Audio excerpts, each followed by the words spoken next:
대해서 우리가 표어로 뭐라고 정했냐면 신령한 가정을 회복하자, 신령적 가정을 회복하자, 이렇게 매 주일날 설교를 그렇게 했습니다. 이제 5월달 마지막 주일이네요. 5월달이 우리에게는 가장 은혜로운 달이 아닌가 이렇게 생각을 합니다. 왜냐하면 가정들은 참 소중하기 때문에, 가정들은 귀하기 때문에. 그래서 가정이 다 복음화가 되면요, 그게 가장 축복받는 가정입니다. 다 예수 믿는 그런 가족들이 하나도 빠짐없이 다 예수를 믿는 사람들이 나오면 그거보다 행복한 건 없어요. 가장 큰 축복. 성경에도 보면 아브라함 가정이 천대까지 이어져요. 이삭의 가정이 천대까지 이어져요. 야곱의 가정이 천대까지 이어집니다. 그리고 12지파의 그 이름마다 또 마지막 첫째 부활에 참여하는 자들이 1만 2천에서 14만 4천이 들림받습니다. 그리고 이 지구와 우주가 끝나는 날, 마지막 끝날 때 아브라함의 후손들, 그게 그 가정이에요. 그 가정들이 다 하나님께서 승리자로 만들어줍니다. 최후의 승리자로 만들어요. 성경에서도 보면 노아의 가정이 8명이 다 구원을 얻습니다. 보면은 신약에서도 고넬료의 가정을 한번 보십시오. 한 사람도 빠짐없이 그 가정이 다 구원을 얻습니다. 어느 부부가 가장 행복해요? 둘이 손잡고 같이 한 교회에 나와서 예배를 드릴 때, 그리고 함께 봉사할 때, 그리고 함께 하나님을 찬양할 때, 그때 부부의 이 관계라는 것은요, 최고의 보람 있는 겁니다. 행복한 거예요. 그래서 우리가 사철에 봄바람 불어있고 하나님 아버지 모셨으니 이것이 임마누엘 가정이다, 그렇게 말하지 않습니까? 하나님은 그런 가족들 속에서 또 일꾼을 원하십니다. 일할 사람을 찾아요. 하나님이 찾으시는 일꾼은 이 땅에 땅을 정복하는 그런 사람을 찾는 게 아니에요. 이 땅을 정복하고 또 이 땅에서 일할 사람이 아니라 하나님이 부르시는 사람들은 하나님 나라를 위해서 일할 사람들을 찾으십니다. 세상에 하나님께서 원하시는 일꾼이 되어지는 것보다 영광스러운 건 없어요. 하나님이 부르셔서 하나님의 나라를 위하여 목숨 바쳐 일하는 그 일꾼을 하나님은 가장 귀하게 여깁니다. 그래서 그런 그릇을 보배로운 그릇이라. 세상에서도 나라마다 이 선거를 통해서 대통령이나 또 국회의원을 뽑습니다. 그리고 지방에 또 일할 사람들, 지자체 의원들이라든지 시장이라든지 군수라든지, 그래서 그 투표를 통해서, 선거를 통해서 뽑습니다. 국가 운영이라는 그러한 중대한 일을 맡기기 위해서는 그만큼 사람들을 잘 써야 돼요. 그래서 대통령이 잘 뽑혀야 되고, 대통령이 지도력이 있어야 되고, 그리고 국회의원들이 능력이 있어야 되고, 또 나라를 잘 끌어갈 그릇이 돼야 되죠. 매우 중요한 국가의 어떤 기반 중에서 사람 일꾼을 잘 뽑는 것이 그게 가장 중요한 일이에요. 또 회사들도 마찬가지입니다. 직원을 잘 뽑아야 그 회사가 잘 되는 것처럼 그런 그릇이 필요한 것이죠. 하물며 하나님의 나라를 맡기는데 어떤 사람을 뽑겠어요? 한 나라를 맡기려고 해도 대단히 준비된 그릇을 뽑지 않습니까? 근데 하나님 그 위대한 나라를 일할 수 있는 일꾼을 뽑는데 얼마나 중요한 일입니까? 그래서 훌륭한 그릇을 찾으시는 거죠. 하나님은 자기의 뜻대로 사용할 사람을 원하십니다. 그래서 예수님께서도 12제자를 부를 때 내 마음에 드는 자들 이렇게 하세요. 내 마음에 드는 자, 베드로, 안드레 이런 자들의 이름을 부르면서 찾아다녔어요. 과거 구약 성경에 보면 이스라엘의 초대 왕이 나옵니다. 사울 왕이라는 사람이 있어요. 이스라엘 백성들에게요, 인기가 많았어요. 잘생기고 키도 크고 또 능력도 있고 전쟁도 잘하고 못하는 게 없으니까 사람들이 그 사람을 막 칭찬했습니다. 천천히요 만만히 하면서 왕으로 뽑아달라 그랬어요. 그러나 그는 사람들에게는 인기가 있었고 사람들에게는 칭송을 들었지만 하나님께는 그렇지 않았어요. 그래서 사무엘상 15장 26절 30절에 보면 그는 하나님께 버림을 받더라도 사람에게 버림받지 않으려고 몸부림을 쳤어요. 그러나 하나님께서는 그에게서 쓰실 만한 어떤 것도 찾지 못하셨기 때문에 결국은 하나님께서 그 사울 왕을 버려버렸어요. 다윗은 이새의 아버지를 두고 형제들이 여럿 있습니다. 그 아들들 가운데 가장 작은 자였어요. 그래서 하나님께서는 다른 형제들 큰아들부터 일곱째 아들까지 다 잘나고 똑똑하고 왕으로 될 만한 제목들이었지만 그러나 하나님은 그들을 선택하지 아니하고 다윗을 택한 다음 자기의 모든 것을 다윗에게 담아줬어요. 이처럼 하나님께서는 사람의 외모를 취하지 아니하시고 심령을 보신다 그랬어요. 속을 본다 그랬습니다. 내가 쓸만한 사람인가 아니면 쓰지 못할 사람인가. 사람들은 외모를 많이 봅니다. 그 심령을 보지 못해요. 하나님은 하나님 나라를 위해서 하나님의 뜻대로 사용할 수 있는 그 그릇을 찾으십니다. 지금도 똑같습니다. 성경은 이스라엘 작은 종지로부터 큰 항아리까지 있다고 시편 22편 24절에 그렇게 말합니다. 큰 그릇도 있고 작은 그릇도 있고 종지 그릇도 있고 항아리 그릇도 있다 그랬어요. 하나님은 각 사람을 다 봅니다. 너나 난 할 것 없이 그러면서 저 사람은 종지구나. 저 사람은 항아리구나. 이렇게 하나님께서는 다 보실 수 있어요. 판단하십니다. 여러분 그릇이 크면 많은 걸 담을 수 있어요. 큰 항아리에다는 양을 많이 담을 수 있습니다. 그러나 작은 그릇에는 조금밖에 담을 수 없어요.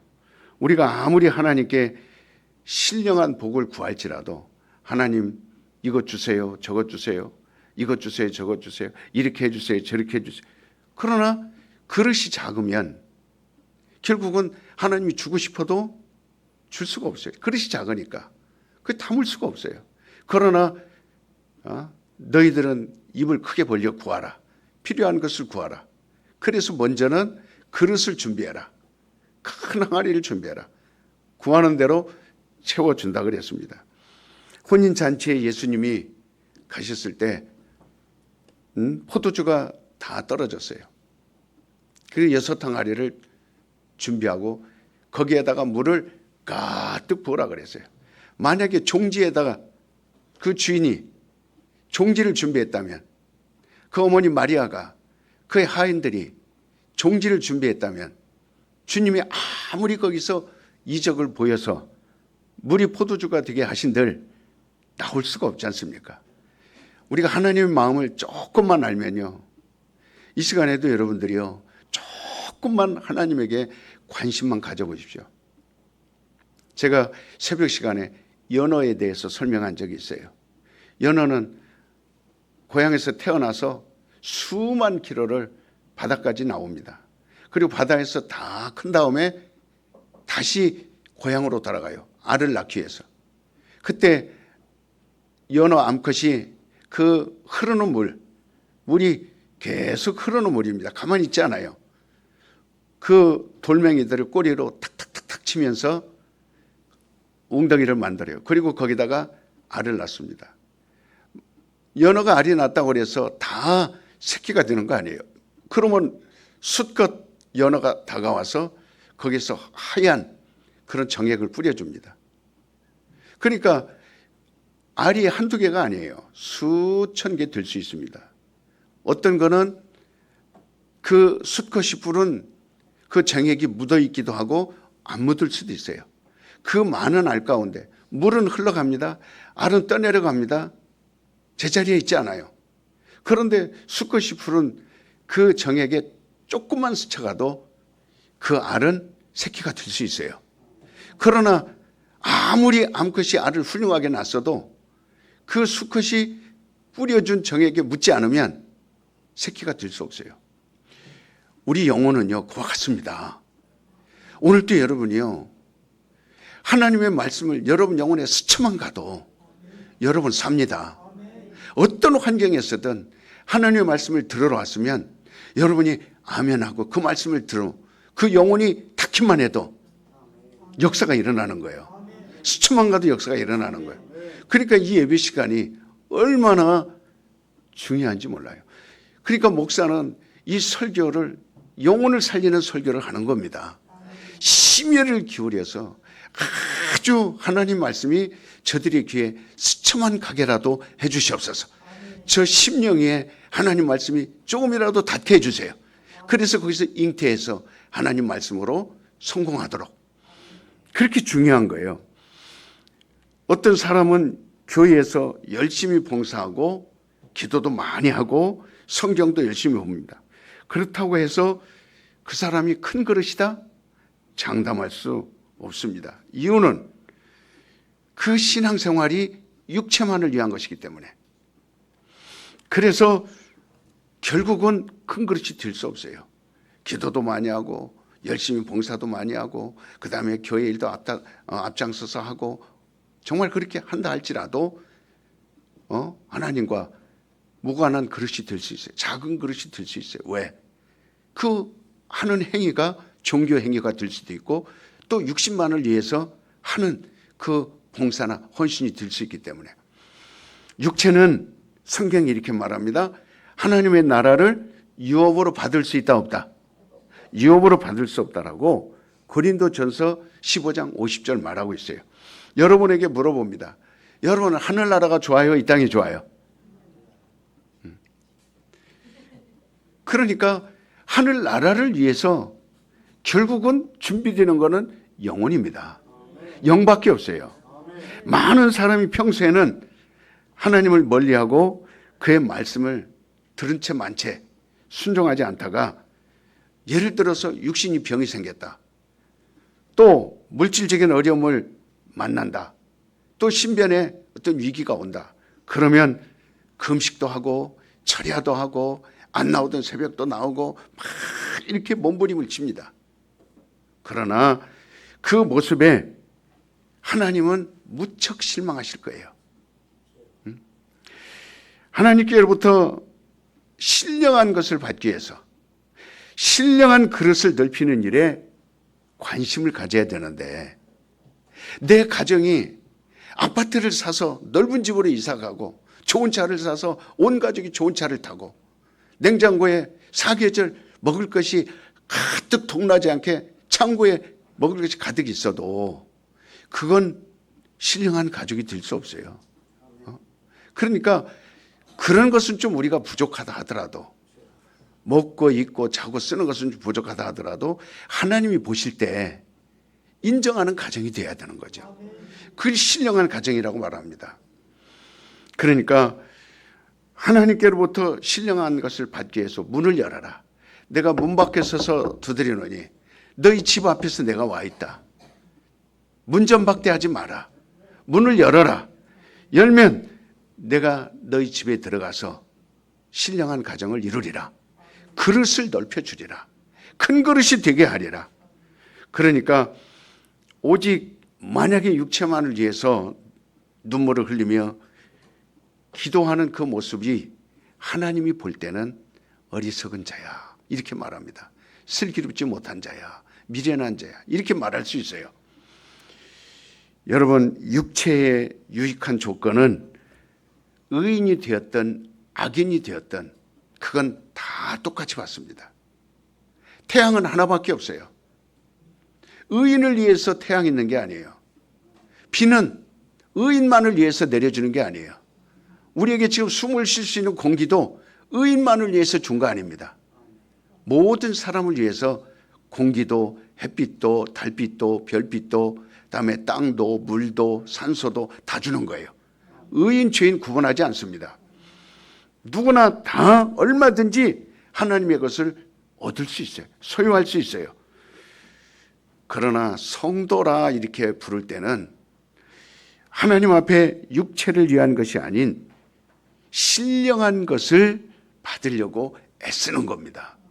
그래서 마태복음 5장 1절부터 12절까지 신령한 자는 어떻게 해요? 육신을 위해서 하지 않는 자는 애통하는 자라고 그랬어요. 애통하는 자는 뭐가 있어요? 하나님의 것을 받을 수 있다는 겁니다.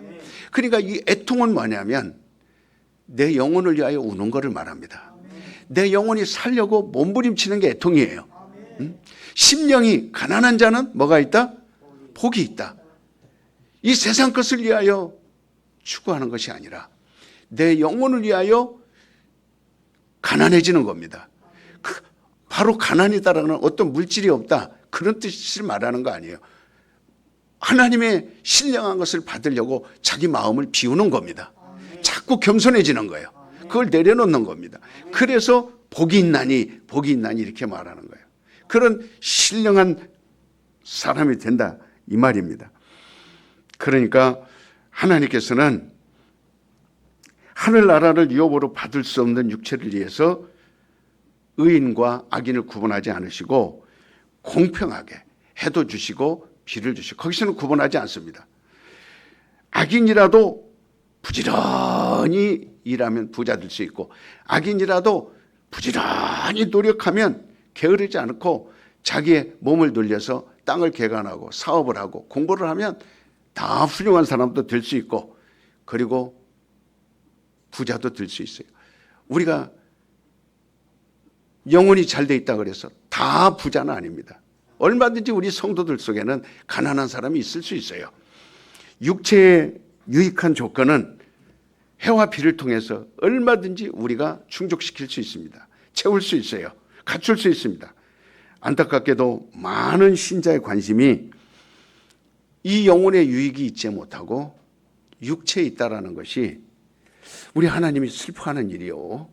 오늘날 하나님께서 주시고 싶은 것은 많은데 하나님이 해결해 주고 싶은 것은 많은데 그걸 받을 수 있는 그릇이 안 된다는 것에 대해서 마음 아파하시는 거예요. 여러분 성경의 시편 90편에도 그렇게 말합니다. 육체는요 길어봐야 80이라고 그래요. 70이요 강건하면 80이다. 가끔 이렇게 연세 드신 분들을 봅니다. 요양원이라든지 그 양로원이라든지 노인정이라든지 보면은 그 요양사들이 돌보죠. 그렇지만 그 모습을 보면서 저는 그래요. 하나님, 나는 저렇게까지 다른 사람의 손에 의하여 기저귀 갈아주고 다른 사람에 의하여 밥 떠넣어주고 다른 사람의 손에 의하여 옷 속옷 갈아입히고 다른 사람의 손에 의하여 내가 저렇게 휠체어 끌고 구루마 끌고 그렇게 다니는 일은 없도록 하나님 나에게 축복해 주시옵소서.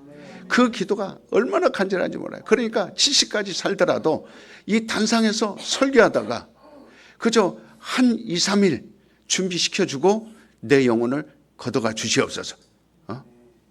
이게 그러니까 80 먹고 90 먹은 100살 먹은 그분들 모여서 손뼉치며 어깨 무릎 팔 노래하며 그 다음에 서로 싸우며 싸움도 잘해요. 그분들이요 막 서로 싸우고 때리고 넘어뜨리고 그래서 거기서 죽고 그렇습니다. 하나님, 난 제발 요양원도 양로원도 병원도 다 필요 없으니 집에서 교회하고 집에서 있다가 일하다가 그냥 하나님 나를 데려가 주시옵소서. 나는 그게 최고의 축복입니다. 그게 최고의 기쁨입니다. 그 기도를 매일 해요. 나이 많이 먹은 거 부러워하지 않습니다. 나이 먹어가지고 여러분 여러 사람 피곤하게 하고 여러 사람 힘들게 하고 그거 원하지 않아요. 그러니까 70이라고 그랬으니 저는 70이면 만족합니다. 제가 오늘 성경 공부 오기 시작했는데 야, 나는 4기가 잘하는 줄 알았더니요 5기가 잘하더라고요. 5기들이 얼마나 대답도 잘하고 물어보는 대로 대답을 잘해요. 우리 최동란 우리 자매님 정말 88세에 우리 치매 걸린 사람 여러분 그거 봤죠? 그분이 치매 걸려서 아무것도 몰라요. 아들 이름이 뭐예요? 몰라? 뭐 먹었어? 음식 먹었어? 자기 이름도 몰라요. 그러니까 아무것도 모르는 겁니다. 입고 벗고 입고 그다음에 기억이 살아왔던 거 아무것도 그게 치매예요. 치매가 가장 무서운 거거든요. 그런데 거기서 질문을 합니다. 예수님이 누구십니까? 그 질문을 딱 던지니까 모른다라는 말이 안 나와요. 그분은 내 심령 속에 있습니다. 그분은 나를 구원하신 분입니다. 그분이 나를 데리러 올 것입니다. 그러니까 정말 우리가 하나님을 알지만 우리 의학적으로는 치매니까 아무것도 모르는 사람이지만 그러나 치매도 영혼은 건들지 못해요. 아무것도 건들지 못해요. 그러니까 그분은 대단히 위대하게 보이는 거예요. 제가 볼 때 88세 할머니인데 이야 정말 훌륭한 분이다. 정말 바르게 살아왔다. 정말 신앙생활을 잘했다. 예수가 자기 영혼에 계신 거를 확실히 시인하는 거예요. 확실히 고백하는 거예요. 그리고 예수님이 나를 데리러 온다는 겁니다. 그리고 자기 집으로 나를 데리고 간다는 거예요. 이보다 더 확실한 신앙이 어디 있습니까? 최동수님이 오늘 오셨어요. 단동에서 계신데 그랬더니 공부 마칠 때까지 1년 동안 여기 있으시면서 그랬더니 가야 된대. 그래서 단동에 있는 선교사를 이제 한번 소개해 주려고 그래. 물어봤어요. 이제 첫 시간이니까 영혼에 대해서 가르쳐야 되거든요. 그래서 몇 살까지 사실 겁니까? 지금 72세인데 몇 살까지 사실 것을 모르겠더니 75세까지만 산대. 보통 사람들 물어보면 90, 100살 그렇게 산다 그러잖아요. 그런데 우리 최동순 자매님은 벌써 죽으면 그 영혼이 어디 갈 겁니까? 그랬더니 하늘 날아간대. 그러니까 아직 교회를 안 다니고 여기 새신자에 이름 올린 사람이거든요. 여기다가 이름 올린 사람인데 올렸나 여기다? 그런데 그렇게 대답을 하시더라고요. 75세까지 그럼 3년밖에 안 남았네.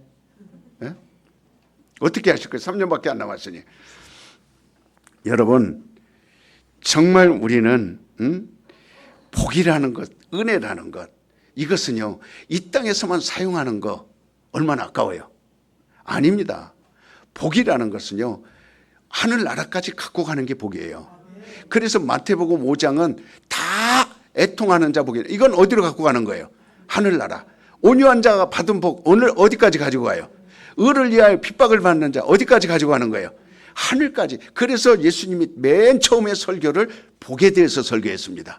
복 있는 자는 애통하고 복 있는 자는 심령이 가난하고 복 있는 자는 온유하고 복 있는 자는 화평하고 복 있는 자는 오래 참고 복 있는 자는 의인의 핍박을 받고 복 있는 이렇게 얘기를 하는 거예요. 이건 다 이 땅에서 소모되는 게 아니에요. 이 땅의 모든 것은 해 아래 있는 건 다 소모되고 없어집니다. 그걸 위하여 여러분이 일생 동안 목표로 삼았다면 그래서 솔로몬처럼 허무하다 그럴 수 있어요. 근데 저와 여러분은 지금 하늘나라 가지고 가는 거를 얻은 자들이에요. 그것이 하나님께서 우리에게 주신 믿음입니다. 자, 나의 믿음은 영원하리라. 시작. 더 크게. 그게 복이에요. 그 복을 소유하라 이 말이에요. 또한 그의 의가 영원하다. 그래서 하나님은 거룩하다, 거룩하다. 할렐루야는요, 천사들이 하늘에서 하나님을 높이는 그 영광이에요. 천사들이 할렐루야, 할렐루야 그렇게 합니다. 하나님은 존귀하신 분입니다. 하나님은 거룩하신 분입니다. 하나님은 높으신 분입니다. 이렇게 천사들이 하는 것이 할렐루야거든요. 그러니까 그 복이 영원하고 그의 은혜가 영원하고 그의 이름이 영원하고 그의 능력이 영원하고 그의 성령이 영원한 거예요. 그걸 우리가 가진 겁니다. 그걸 내 영혼에 소유한 거예요. 진리가 영원한 겁니다. 진리가 내 안에 있는 거예요. 그래서 88세 그 할머니는 그거를 아는 거예요. 내 안에 영원한 것이 있습니다. 비록 육체로는 치매가 와서 아무것도 모르지만 그러나 예수 말하니까 눈을 번쩍 뜨고 그걸 말하는 거예요. 이야, 이러한 것들을요, 심령에 담으려 하지 않고 단지 썩어질 육체 위에서 땀 흘리고 금식하고 통곡하고 몸부림치는 것을 과연 정상적인 신앙이라고 말할 수 있겠는가? 우리 신앙의 기준은 어디에 있어요? 성경에 있습니다. 우리는 아무리 감동적이고 은혜롭다 찬송을 그렇게 부른다 할지라도 성경이 허락하지 않은 것은 절대 하지 말아야 됩니다. 사람들이 아무리 즐거워해도 성경에 없는 것은 말하면 안 됩니다. 성도들이 기분 좋아한다 하더라도 성경에 없는 것은 말하면 안 되는 겁니다. 특히 이 설교는요. 특히 우리 신앙생활은요. 그러니까 아주 이 체험 위주로 신앙생활하는 사람은요, 감정에 빠지기 쉬워요. 신비주의가 되기 쉽습니다. 기분이 좋으면 열심히 하고 기분이 안 좋으면 열심히 안 하고 뭔가 잘 되는 것 같으면 열심히 하고 뭔가 안 되는 것 같으면 포기해버리고. 이건 아주 성경에 없는 거예요. 위험한 신앙입니다. 이런 사람들은요, 감성주의자, 종교주의자, 신비주의자 이렇게 말하는 거예요. 성령의 역사는 절제가 있습니다. 성령의 역사는요, 절제, 참을 줄 압니다. 흥분하지 않습니다. 어떤 사람은 말씀을 잘 배우고도 신비한 체험을 한 사람의 이야기를 듣고 내가 꿈속에서 뭘 봤어. 내가 기도하는데 불이 번쩍했어. 기도하는데 어떻게 했어. 이런 얘기 듣고요, 금방 따라가 버립니다. 그래? 나도 그럴 수 있을까? 이것은요, 성령으로 하고는 거리가 먼 거예요. 성령은 절제를 지킵니다. 절제. 그래서 육체적으로 힘들어도, 환경적으로 힘들어도, 우리 생각이나 마음이 힘들어도 성경에서 이렇게 하라 저렇게 하라, 성경에서 말하는 것은 반드시 우리가 이루어야 됩니다. 성경이 말한 것은 그대로 지켜야 돼요. 성경이 말하지 않은 것은 아무리 신비로워해도, 꿈속에서 봤다, 누가 기도하다가 봤다, 어떤 일을 했다, 성경이 없는 것은 절대로 우리가 거기에 귀를 기울일 필요도 없고 따라갈 필요도 없고 그걸 좋아할 필요도 없습니다. 하나님은 우리의 육체 아닌 믿음을 어디에 담아줬어요? 영혼에 담아줬습니다. 그래서 그 할머니는 그 믿음을 영혼에 담아줬기 때문에 치매가 왔을지라도 예수에 대해서는 말할 수 있어요, 없어요? 은혜에 대해서는 말할 수 있어요, 없어요? 그래서 하나님이 주는 믿음과 복과 생명과 진리와 능력은 다 어디에 담아야 돼요? 이거는 이 땅에서만 있는 겁니까? 하늘나라까지 가는 겁니까? 그렇습니다. 어떻게 하면 우리는 하나님께 필요한 사람이 될까? 하나님이 매화야 이렇게 나를 불러서 쓰시고 싶으실 때, 하나님 내가 여기 있습니다. 하나님이 이사야서에게 말합니다. 누가 나를 위하여 갈고 누가 나를 위하여 일할고. 그럴 때 이사야가 나를 사용하여 주시옵소서. 하나님께 쓰임받기를 원합니다. 그것은 우리가 영적인 사람인지 아니면 하늘나라를 유업으로 받지 못할 혈과 육에 속한 사람인지를 알 수 있습니다. 혈과 육을 보자면 세상에는 의인이 있어요, 없어요? 의인이 없다고 그랬어요. 혈과 육에는 절대로 의인이 될 수 없어요. 하나님이 혈과 육을 보고 쓰실 수 있겠어요? 아닙니다. 왜? 혈과 육은 의인은 없나니 하나도 없다.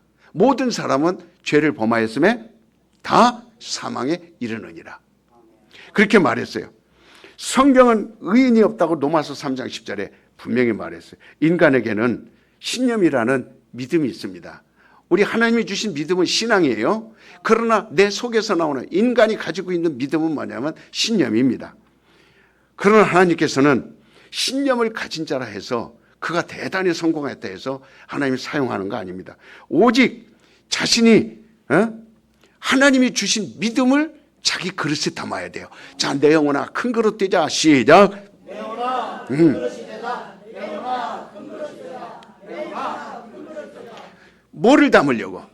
하나님의 믿음을 담아야 되잖아요. 하나님 믿음이 내 영혼 속에 담겨져요. 육체에는 믿음이 있어요. 육체도 믿음이 있어요. 그건 신념입니다.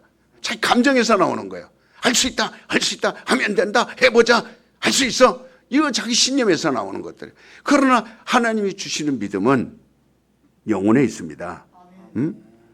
그러니까 하나님께서는 그 신념을 가진 자 쓰시지 않아요.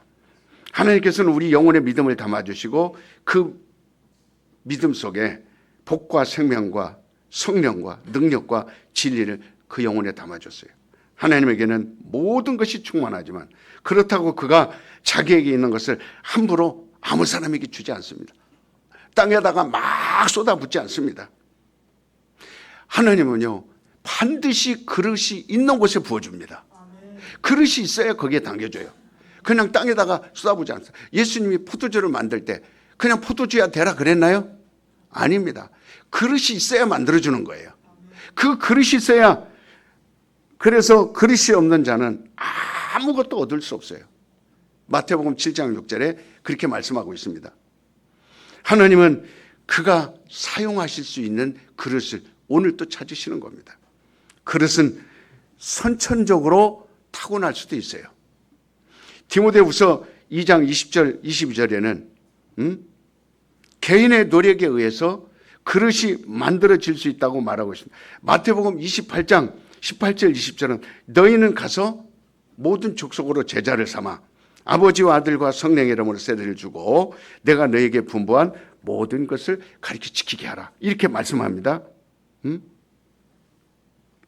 여러분, 제가 1988년도에 그때 하나님이 저를 부르는 그때가 산에 가서 막 성령을 받고 난 이후에 그 전에 21년 동안은 그릇이 준비가 안 됐었어요.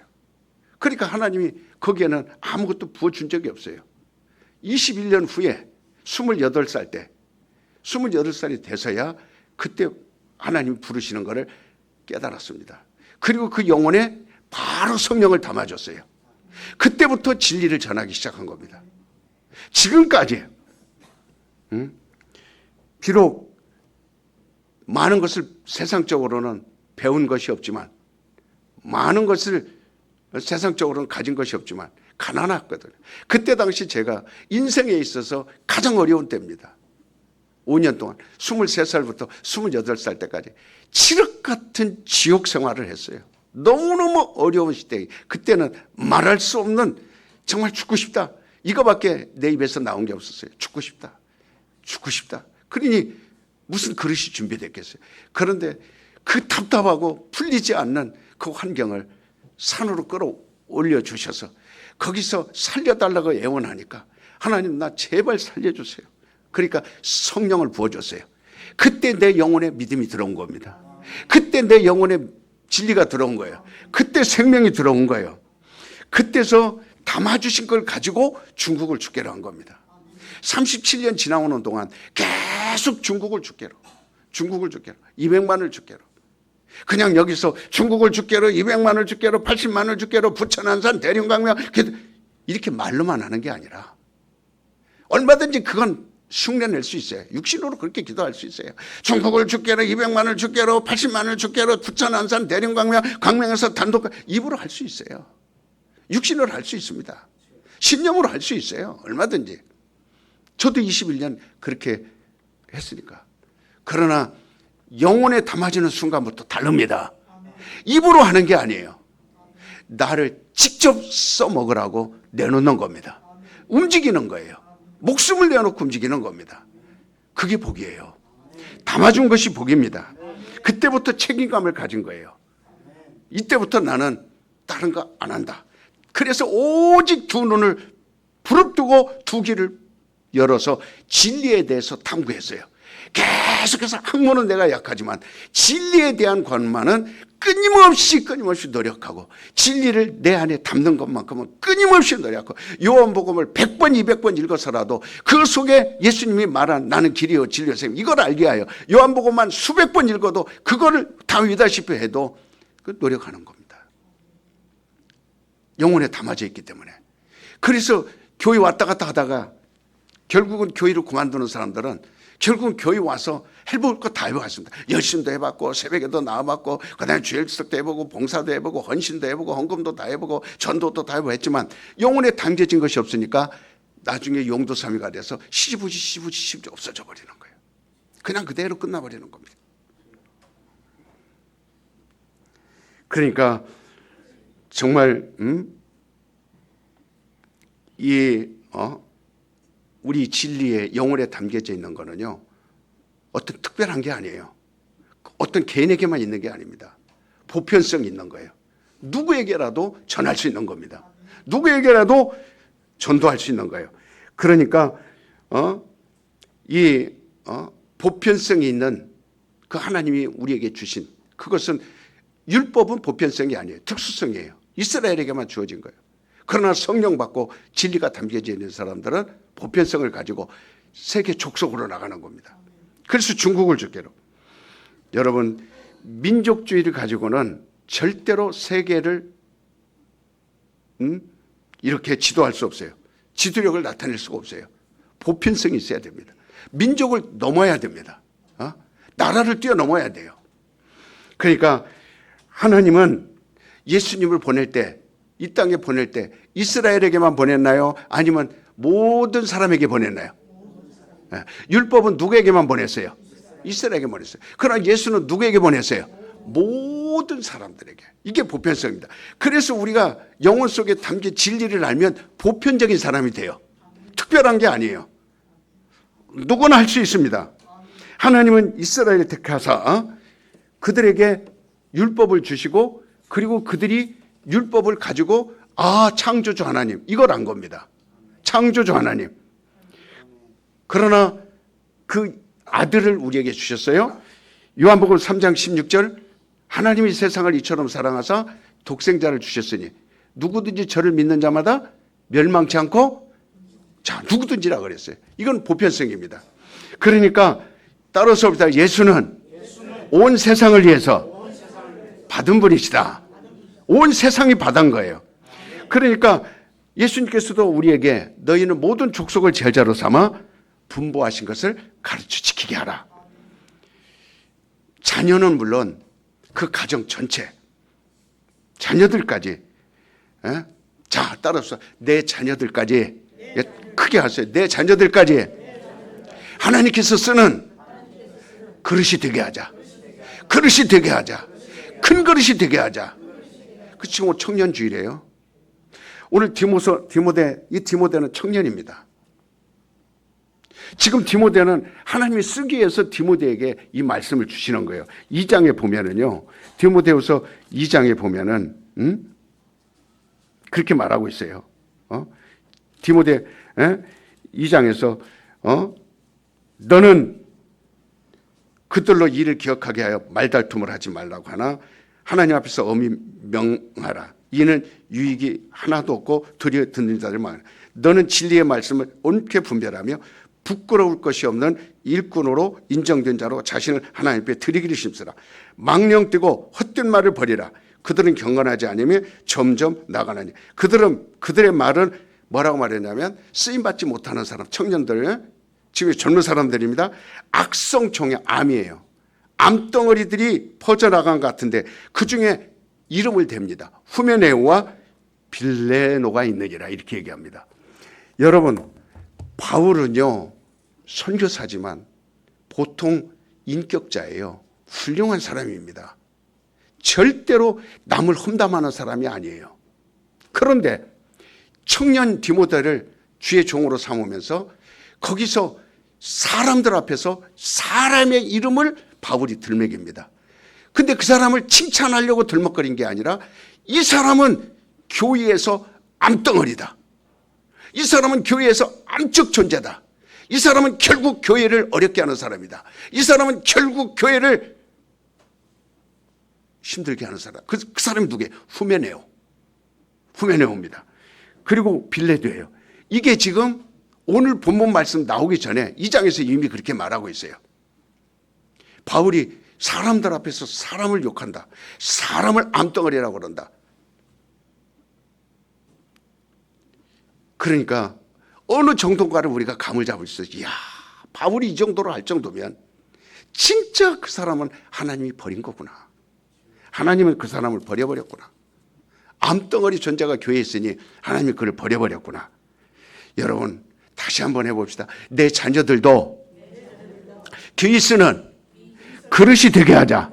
응? 그러니까 제가 중국 선교 40년 가까이 이렇게 오면서 얼마나 커야 중국을 담겠어요. 중국을 다 담으려면 15억이에요. 땅덩어리도 제일 커요. 그걸 담으려면 그릇이 어느 정도 돼야 되겠어요? 종색이 커야 되지 않겠습니까? 그러니까 그릇을 넓힐 수 있는 방법이 뭔가? 어떻게 하면 그걸 담을 수 있는 그릇을, 그래서 계속 외치는 거예요. 단 하루도 빼놓지 않고 손뼉을 치면서 하나님이요, 나를 사용, 그릇을 넓혀주세요. 이 그릇 되게 해주세요. 지금 한국에 지금 해야 할 일이 너무 많습니다. 이 사람, 이 영혼들을 담을 수 있는 그릇을, 질그릇과 같았다면 이제는 금그릇처럼 만들어주세요. 귀 쓰는 그릇을 만들어주세요. 그래서 성경에 근거한 말을, 성경에 근거한 설교를 하려고 애를 쓰는 거예요. 동양 철학이나 서양 철학이 갖고 있지 않은 어떤 그런 보편성이 없는, 그저 메시지를 전하는 것이 아니에요. 금그릇으로 쓰임받게 해달라고 하는 그릇은요, 진리를 담을 수 있어야 됩니다. 예수의 피를 담을 수 있어야 돼요. 예수를 담을 수 있는 그릇이 돼야 됩니다. 그러니까 그거는 철학에 의해서 주는 게 아니에요. 세상 학문에서 올 수 있는 게 아니에요. 성경에서만 오는 겁니다. 성경에서만. 온 인류를 심판할 수 있는 말씀은 오직 성경에만 담겨져 있습니다. 그래서 성경이 온 인류의 모범이 될 수 있는 이유가 여기에 있는 거예요. 성경은 청년의 때에 대해서 비유로 많이 합니다. 이 청년의 때, 그래서 그릇을 넓히라는 거예요. 새벽 이슬 같은 청년들아, 내게 돌아오라. 새벽 이슬 같은 청년들아. 왜? 청년들이 새벽을 깨우라는 거예요. 새벽 이슬이라는 건 다른 사람 다 잠잘 때 청년 시대에 새벽을 깨워서 그릇을 키워가라는 거예요. 따로 수 없다. 청년들이여, 새벽을 깨우라. 새벽 이슬을 좀 맞으라. 새벽 이슬을 맞으며 새벽 이슬을 밟으며 그렇게 새벽에 나와서 그릇을 키워가라는 거예요. 그러니까 지금 여러분들은 하나님께서 쓰실 만한 그릇이라고 여기고 있을까? 하나님께서는 각 사람의 심령을 보신다 그랬어요. 우리의 심령은 성령으로만 거듭날 수 있어요. 우리는 하나님의 의를 담는 그릇이 되어야 합니다. 오늘 본문 말씀에도 뭐라고 나와 있어요? 우리 본문 말씀에 그렇게 말씀하고 있지 않습니까?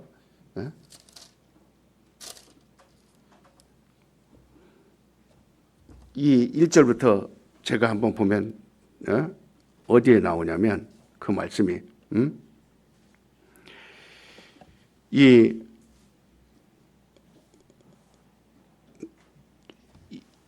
2장, 아까 우리가 2장에서 봤죠. 22절에 보니까 뭐라고 말씀하고 있냐면, 너는 청년의 정욕을 피하고 주를 깨끗한 마음으로 부르는 자들과 함께 의리와 믿음과 화평과 사랑과 화평을 이루라. 그러니까 이 청년의 때에 얼마나 육신의 관해서 이 청년의 때 얼마나 이기기 힘듭니까? 이 육신이라는 그 자체가 정욕입니다. 모든 육신이라는 그거는 그냥 욕심 그런 뜻이에요. 육신은 다른 뜻이 아니에요. 그냥 정욕 그겁니다. 그리고 디모데는 청년이에요. 한창 20대 청년이에요. 이제 30대 초반 청년이에요. 그런 청년에게 육신을 이기라. 정욕을 이기라. 그리고 일을 하라. 오늘 말씀에도 그 길을 진리에서 돌이켜 허탄한 이야기를 따르라. 그러나 너는 모든 일에 신중하여 고난을 받으며 전도자의 일을 하며 내 직무를 다하라. 이 청년 때 사실은 전도입니다.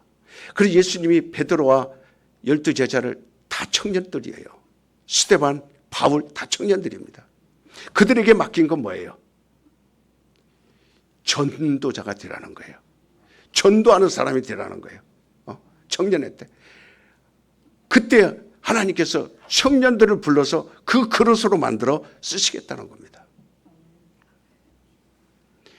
그러니까 하나님께서 각 사람의 심령을 그릇을 튀겨서 쓰시려고 하는데 하나님께서 주시는 믿음과 성령을 담는 그릇이 되는 것이 매우 중요하다 이 말입니다. 예수께서는 오병이어의 이적을 베풀었어요. 5천 명을 배불리 먹었다 그랬어요. 그리고 먹고 남은 그 떡 광주리가 12광주리가 남았다 그랬어요.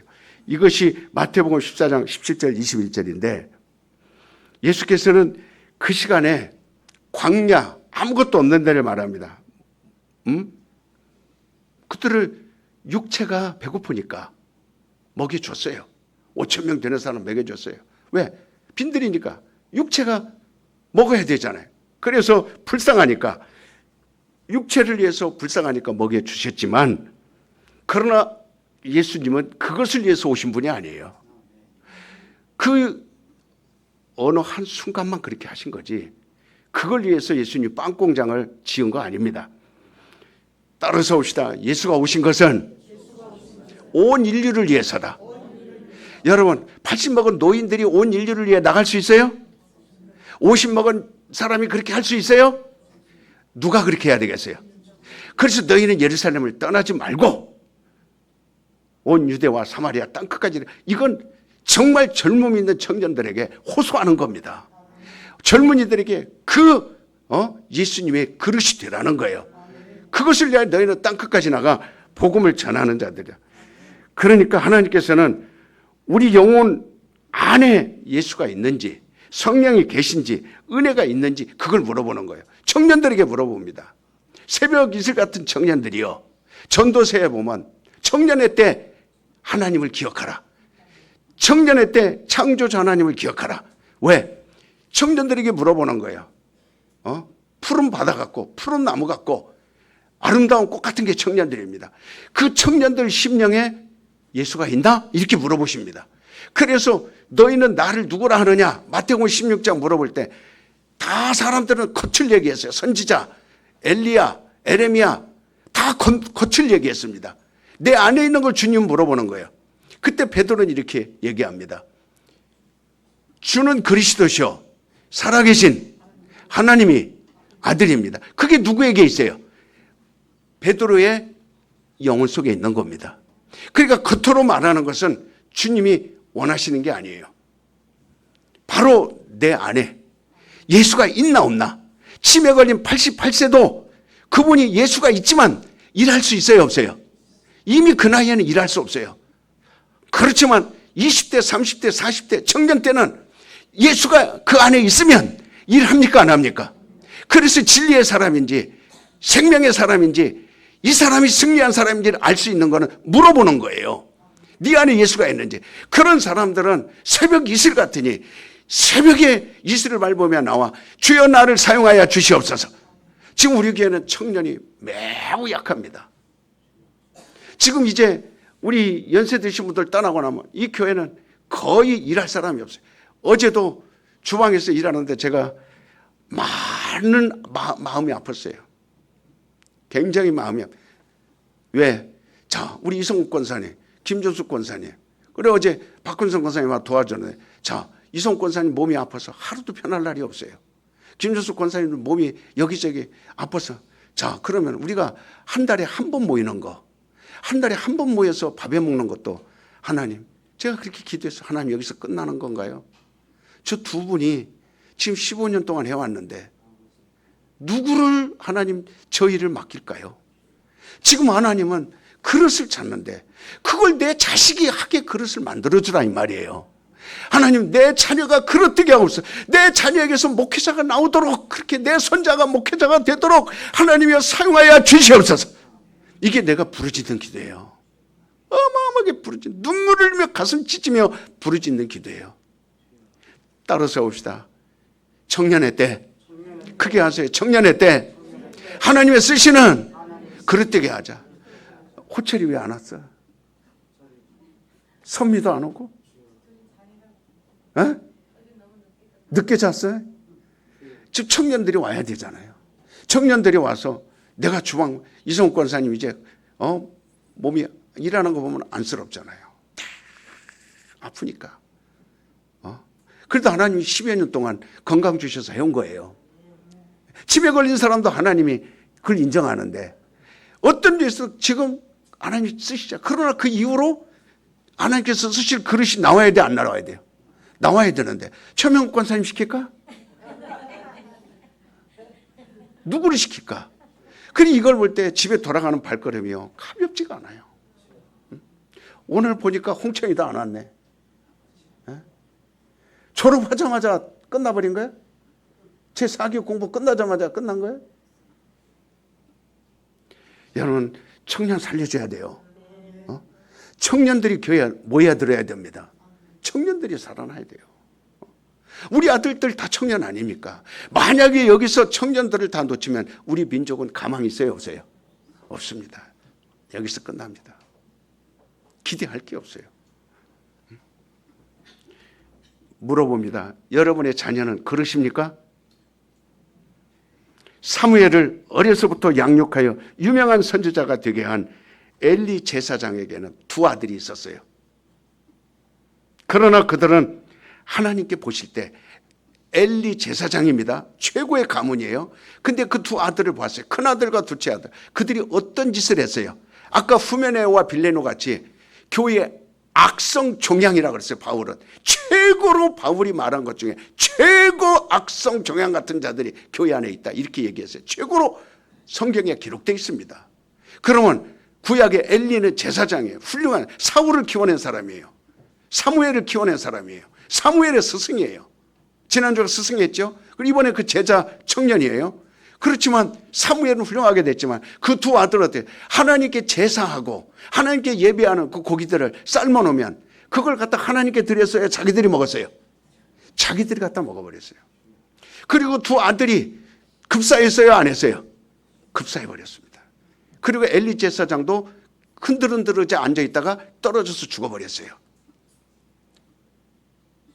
정말 내 가정에 내 자녀들이 그릇이 돼야 됩니다.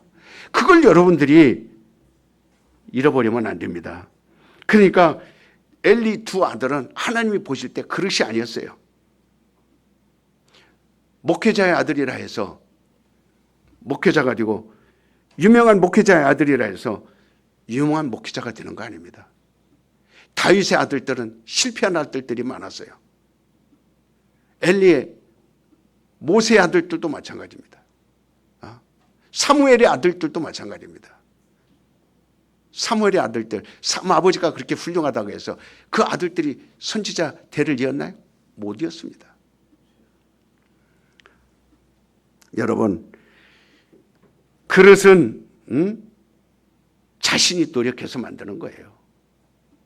아이들의 그릇이 만들어지는 데에는 부모의 믿음의 영향이 크게 작용합니다. 하나님 앞에 게으르고 충성하지 못하고 부모의 모습은 아이들의 믿음에 심각한 손상을 줄 수 있어요. 어떻게 보면 거기서 문이 닫혀질 수 있습니다. 우리 자신의 믿음으로, 따라서 내 자손을 하나님이 쓰시는 그릇으로 만들겠다. 청년들아 돌아오라. 청년들이 지금 하나님이 부르십니다. 부모가 거룩하면 자녀도 거룩해진다고 고린도전서 7장 14절 말씀했어요. 성경은 거룩함이 없이는 주를 빌 수 없다고 히브리서 12장 14절 말씀했어요. 바울은 일찍이 그리스도인들을 무섭게 핍박했습니다. 그의 성품이 온전치 못해서가 아니라 그것이 의라고 여겼기 때문에, 성경이 말하는 것을 옳다고 여겼기 때문에, 그래서 바울이 그리스도를 만났을 때 다메섹이죠. 하나님이 그렇게 말합니다. 율법자 중에 율법자예요. 바울은요. 아주 성격이 칼입니다. 기독교인들을 잡아 죽였어요. 교회를 핍박했어요. 근데 또 기독교인들을 죽이려고 가다가 다메섹에 갔을 때 하나님이 부릅니다. 그때 뭐라고 그랬어요? 하나님이 너는 내가 택한 그릇이다. 그렇게 바울에게 말씀해 주신 거예요. 이방인을 위해서 너는 택한 그릇이다. 사도행전 9장 15절 16절. 그래서 하나님은 사울을 택한 그릇이 되게 하고 바울이 되게 하셨어요. 하나님이 원하는 대로 썼어요. 그래서 하나님이 원하는 대로 나를 쓰십시오 하고 끊임없이 청년의 때부터 계속 목배임을 당하여 죽을 때까지 그렇게 나갑니다. 우리는 중국을 담을 수 있는 그릇이 우리 튼튼한 교회에서 나올 수 있기를 예수 이름으로 축원합니다. 중국 14억을 담을 수 있는 그릇. 바울은 세계를 품었어요. 이해되세요? 바울은 세계를 품고 세계 여행, 세계 선교 여행을 다 했어요. 우리 가정에서도, 우리 청년들 속에서도, 우리 자손들 속에서도 하나님이 쓰는 그릇이 나올 수 있기를 예수 이름으로 축원을 드립니다. 하나님은 그런 그릇을 원해요. 그러니까 하나님께서 불꽃 같은 눈동자로 살펴보십니다. 과연 이 튼튼한 교회에 쓸만한 그릇이 있을까?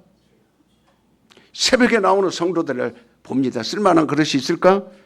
오늘 또 하나님 보십니다. 쓸만한 그릇이 있을까? 이항이가 12살인데 우리 성경 공부, 교양서 공부 가운데 최초의 일입니다. 최초의 일이에요. 이항이 성경 공부하는 동안 열심히 할 수 있어 그랬더니 네! 숙제 다 해올 수 있어? 네! 얼마나. 그래서 우리 자녀들이 그릇이 되게 하는 거예요. 자녀들이. 청년들이요. 막 교회에서 움직여야 됩니다.